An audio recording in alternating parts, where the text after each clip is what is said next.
Steve McQueen and then Miss Cool. Every man I met wanted to be him.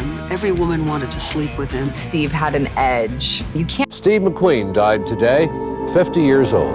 Steve McQueen, Hollywood's ultimate rebel, the undisputed king of cool. He dominated the silver screen with his rugged charisma, high-speed car chases, and effortless style. But behind the fame, fortune, and fast cars was a man fighting personal demons, a secret battle with illness, and a race against time that he ultimately lost at just 50 years old. His sudden death in 1980 shocked the world, leaving behind countless questions. Could his fate have been different? What led to his tragic end? And how does his legacy still influence Hollywood today? In this video, we take a deep dive into the life, career, and final days of Steve McQueen, the action star who lived fast and died young, but whose name still echoes through the halls of cinema history. Steve McQueen's journey to stardom was anything but ordinary. Born on March 24, 1930 in Beech Grove, Indiana, he faced a tough childhood. His father abandoned the family before he was even a year old, leaving his mother to struggle with raising him. With an unstable home life, young McQueen was often shuffled between relatives and even spent time in a reform school for troubled boys. It was here that he developed the discipline and resilience that would later define his career. As a teenager, he drifted from job to job before enlisting in the United States Marine Corps at the age of 17. The military gave him structure, but McQueen never lost his rebellious streak. He was even demoted several times for insubordination. However, his time in the Marines also introduced him to motorcycles, igniting a passion that would become a signature part of his public persona. After leaving the military, McQueen turned to acting, enrolling in the prestigious neighborhood Playhouse School of the Theater in New York. His natural intensity and rugged charm caught the attention of casting directors, leading to small roles in television and film. His breakthrough came in 1958 with the TV series Wanted, Dead or Alive, where he played the cool and composed bounty hunter Josh Randall. Audiences loved his quiet yet commanding presence, and Hollywood took notice. Soon McQueen was making the leap to the big screen. His role in The Magnificent Seven, 1960, put him alongside Hollywood heavyweights like Yul Brynner and Charles Bronson. But it was clear that McQueen was the real star. He had a unique ability to steal the spotlight without even speaking. His body language, his piercing gaze, and his calculated movements made him unforgettable.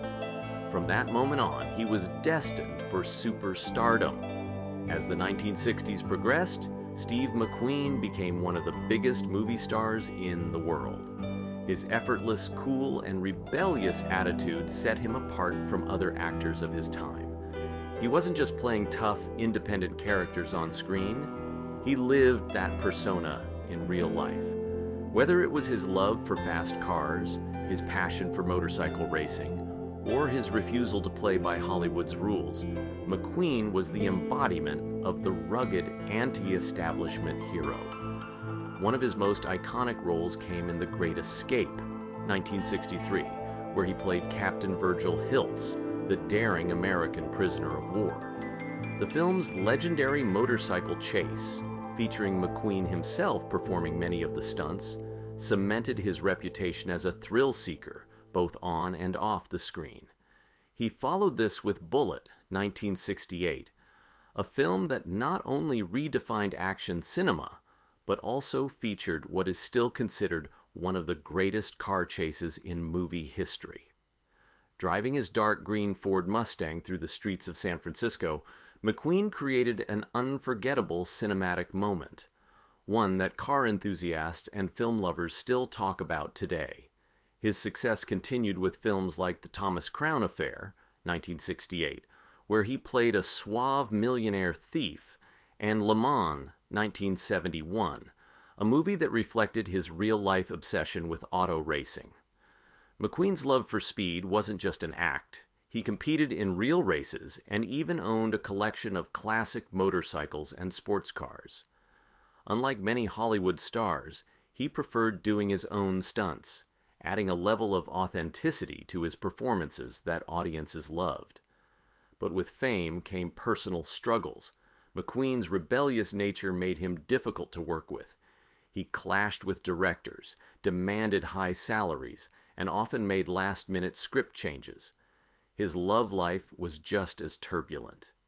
His first marriage to Niley Adams ended due to his infidelity and explosive temper. His second marriage to actress Ali MacGraw was equally rocky, filled with passionate highs and devastating lows. Despite his success, McQueen seemed to be searching for something more, something beyond the Hollywood spotlight.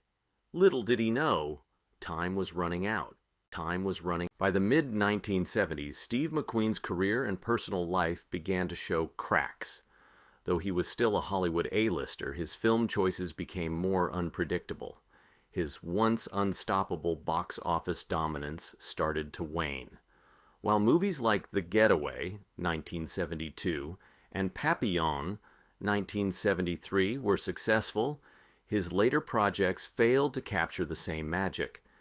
He began turning down major roles, including the lead in Apocalypse Now, 1979, which could have revitalized his career. At the same time, his once legendary physique and energy started to decline. McQueen, always known for his rugged good looks and physicality, started looking noticeably different. He grew out his beard, gained weight, and appeared less like the action hero audiences had come to idolize. Some assumed he was simply stepping away from the Hollywood limelight, but the truth was far more alarming. His body was sending signals that something was terribly wrong. Despite his declining health, McQueen continued working. One of his final films, An Enemy of the People, 1978, was a passion project, but it was a box office failure. Audiences weren't interested in seeing him play a serious, dramatic role. His final film, The Hunter, 1980, was a return to the action genre, but behind the scenes, he was battling an invisible enemy, one that no amount of Hollywood charm or tough guy attitude could defeat. As McQueen's health worsened, rumors swirled. Some speculated that his years of hard living, smoking, drinking, and racing cars were finally catching up to him. But the real cause of his decline was something far more sinister, a deadly disease that had already sealed his fate. In 1979, Steve McQueen received devastating news. He had been diagnosed with mesothelioma, a rare and aggressive form of cancer that affects the lining of the lungs. Unlike many cancers, mesothelioma is almost always linked to asbestos exposure. McQueen, like many men of his generation, had unknowingly been exposed to asbestos during his time in the U.S. Marine Corps, as well as through his love of auto racing, where asbestos was commonly used in car brake linings and insulation. By the time he was diagnosed, the disease was already in its late stages. Doctors gave him little hope, as mesothelioma had no known cure. But McQueen wasn't one to give up easily. Instead of undergoing conventional treatment, he turned to alternative medicine. He sought experimental therapies in Mexico, where he underwent controversial treatments, including coffee enemas, Laetrile, a supposed cancer-fighting compound derived from apricot seeds, and a special diet. He even had tumor removal surgery despite doctors' warning that it was too risky. McQueen's condition continued to deteriorate, but he remained determined to fight until the very end. He retreated from the public eye, spending his final months in seclusion with his third wife, model Barbara Minty. Despite the pain and weakness, he never lost his rebellious spirit. He still rode motorcycles when he could, still talked about future plans, and still refused to accept defeat. On November 6, 1980, Steve McQueen underwent a risky surgery in Mexico to remove tumors from his stomach and neck. Just hours after the operation, his body could take no more. He suffered a fatal heart attack in his hospital bed, passing away at just 50 years old. The world had lost one of its most iconic stars, a man who had lived life on his own terms right up until the very end. In the months leading up to his death, Steve McQueen knew his time was running out.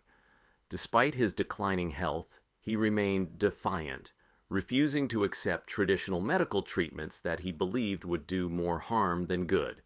Instead, he sought alternative therapies in Mexico, hoping for a miracle cure. He traveled to clinics that specialized in unproven treatments, including extreme dietary changes, vitamin injections, and oxygen therapy. McQueen was desperate. He wanted to live. By late 1980, his condition had worsened significantly. He had lost a tremendous amount of weight, his once powerful frame reduced to a frail shell of the man he used to be. He struggled to breathe, a cruel symptom of mesothelioma. Despite this, he still held on to hope. When doctors in the U.S. refused to perform surgery to remove his tumors, he arranged for a secret operation in a small clinic in Ciudad Juarez, Mexico. On November 6, 1980, he underwent a procedure to remove a massive tumor from his abdomen and another from his neck. His doctors had warned him that the surgery was too dangerous, but McQueen insisted he was willing to take any risk to prolong his life. The next morning, on November 7, 1980, Steve McQueen suffered a fatal heart attack in his hospital bed. His body, weakened from cancer and years of pushing himself to the limit, simply couldn't take any more. His death sent shockwaves through Hollywood and beyond. Fans were stunned. How could someone who seemed invincible, who had outrun death on motorcycles and in high-speed car chases, be gone so soon? News of his passing spread quickly, and with it came controversy.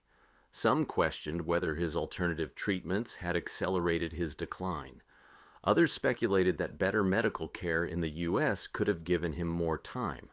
But one thing was certain: Steve McQueen had fought until the very end, staying true to his rebellious nature. He refused to go quietly, making his own choices even in his final days. Steve McQueen's death marked the end of an era, but his legacy has only grown stronger over the years. Even decades after his passing, he remains one of the most iconic figures in Hollywood history. His films continue to captivate audiences, and his unmistakable coolness still inspires actors, filmmakers, and fans around the world. Unlike many stars of his time, McQueen's appeal wasn't just about good looks or acting ability. It was about authenticity. He lived the life he portrayed on screen. He was the tough guy, the lone wolf, the rebel who played by his own rules. His passion for cars, motorcycles, and adventure wasn't just for the cameras. It was who he truly was. That's why his performances felt so real. Whether it was the high-speed chase in Bullet or the daring escape in The Great Escape, McQueen's presence was electrifying. His influence can still be seen in modern Hollywood. Many of today's biggest stars, including Tom Cruise, Brad Pitt, and Daniel Craig, have cited McQueen as a major inspiration. His style, simple, rugged, and effortlessly cool, continues to set trends in fashion. The Ford Mustang from Bullet remains one of the most famous movie cars of all time, and collectors still hunt for motorcycles and cars once owned by McQueen. But perhaps the most powerful part of McQueen's legacy is the impact he left on fans. He represented the idea that you could live life on your own terms, break the rules, and still be successful. He was proof that toughness wasn't just about physical strength. It was about resilience, independence, and never backing down. Even in death, McQueen remains larger than life. His name is forever etched in Hollywood history, his films timeless, and his legend immortal. Though he left the world too soon, Steve McQueen will always be remembered as the King of Cool, a man who burned brightly, lived fearlessly, and left behind a legacy that will never fade. Steve McQueen's passing wasn't just the loss of an actor, it was the end of a cinematic era. Hollywood had never seen anyone quite like him, and to this day, no one has fully filled his shoes. He embodied the idea of the lone hero, the anti-establishment figure who defied authority but still had a moral code. In a time when movie stars were often polished and well-mannered, McQueen stood out as raw, unpredictable, and undeniably real. His influence stretched beyond just films. His signature style, a mix of rugged workwear, leather jackets, Persol sunglasses, and classic denim, became the blueprint for cool.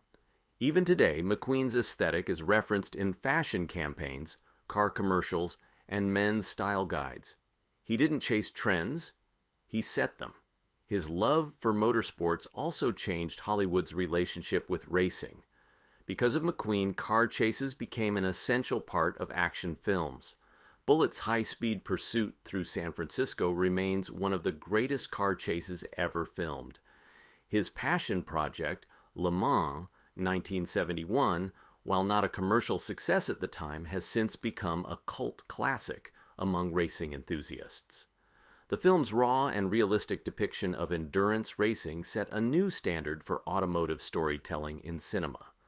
Beyond film and fashion, McQueen's defiant spirit has been celebrated in documentaries, books, and even advertisements. His face has appeared in marketing campaigns for brands like Tag Heuer and Ford, decades after his death. His son, Chad McQueen, and grandson, Stephen R. McQueen, have continued his legacy in the entertainment industry, though no one can quite match the presence of the original King of Cool. But Steve McQueen's influence wasn't just about the way he dressed, the cars he drove, or the movies he starred in. It was about how he lived his life. He was a man who carved his own path, never compromising who he was, and that rebellious energy continues to inspire generations of actors, racers, and dreamers. Beyond the tough guy image, Steve McQueen's personal life was filled with complexities, struggles, and moments of redemption. Despite his fame and fortune, he battled deep-seated demons from his troubled childhood. His time in reform schools and his rocky early years shaped a man who was both fiercely independent and emotionally guarded. McQueen was known for his intense relationships, often marked by passion, but also turbulence. He was married 3 times, first to Neela Adams, with whom he had 2 children, then to actress Ali MacGraw, and finally to model Barbara Minty. His marriage to MacGraw, in particular, was highly publicized as their romance began, while she was still married to producer Robert Evans. Their relationship, fueled by love and conflict, ended in divorce, but MacGraw later described McQueen as the great love of her life. As he grew older, McQueen sought something beyond fame and material success. In his final years, he turned to spirituality. In a surprising twist, the once rebellious and reckless star found solace in Christianity. He became deeply religious after meeting evangelist Billy Graham, and he reportedly carried a Bible with him everywhere. This transformation shocked many who knew him, but it seemed to bring McQueen a sense of peace that had long eluded him. In a touching moment shortly before his death, McQueen had a personal meeting with Billy Graham. When asked if he had any regrets, he reportedly expressed remorse over how he had treated certain people in his life. But more than anything, he found comfort in the idea that his past mistakes did not define him. He passed away holding a Bible that Graham had given him, a symbol of the redemption he had found in his final days. For a man who had spent most of his life running from his past, from Hollywood, from authority, McQueen's last chapter was one of acceptance. He had finally found peace, not on the open road or in the thrill of a high-speed chase, but in something deeper and more meaningful. Steve McQueen's story is one of triumph, rebellion, and tragedy. He rose from a troubled childhood to become one of the most iconic stars in Hollywood history. He lived life on his own terms, defying authority and embracing adventure at every turn. Even in death, his legend lives on in his films, in the world of motorsports, and in the enduring image of the King of Cool. But now, we want to hear from you. What's your favorite Steve McQueen film? Is it Bullitt, The Great Escape, Le Mans, or another classic? Let us know in the comments below, and if you love stories about Hollywood legends, check out our other videos here. Don't forget to like, share, and subscribe for more amazing stories from the golden age of cinema.